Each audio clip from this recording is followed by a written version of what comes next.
Hello বন্ধুরা, আমরা আজকে ঝিনাইদহ ড্রিম পার্কে ঘুরতে এসেছিলাম, বাট আনফর্চুনেটলি আমরা কুষ্টিয়ার দিকে রওনা হয়েছি।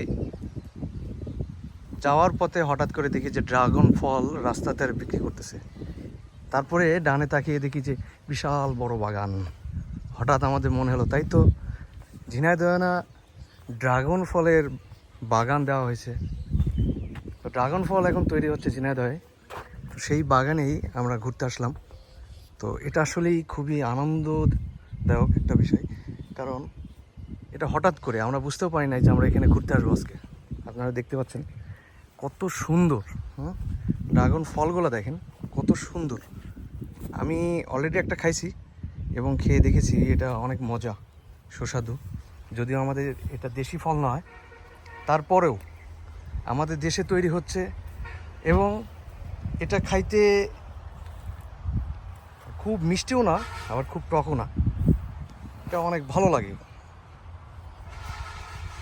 সো যদি আপনারা চান এখানে ভিজিট করতে পারেন, আশা করি ভালো লাগবে। গাছগুলো দেখতেও অনেক সুন্দর। এখানে ছবি তুলতে চাইলে ছবি তুললে আপনাকে ছবির সাথে যে ন্যাচারাল যে সবুজের একটা দৃশ্য, এটা খুবই ভালো লাগবে। আর ওয়েদারটা দেখতে পাচ্ছেন, আজকে আকাশে মেঘলা মেঘলা, তো মেঘলা আকাশে খুবই সুন্দর লাগতেছে।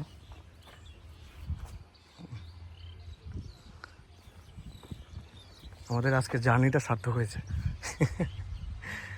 আমাদের জার্নিটা সার্থক হয়েছে এই কারণেই যে আমরা হঠাৎ করে এত সুন্দর বিদেশি ফলের বাগান আমাদের দেশে দেখতে পাবো,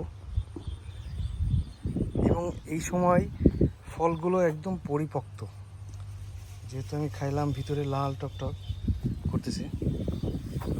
এখানে আমি আরও দেখাচ্ছি, এখন ড্রাগন ফল উঠাইছে। আমি দেখাচ্ছি ড্রাগন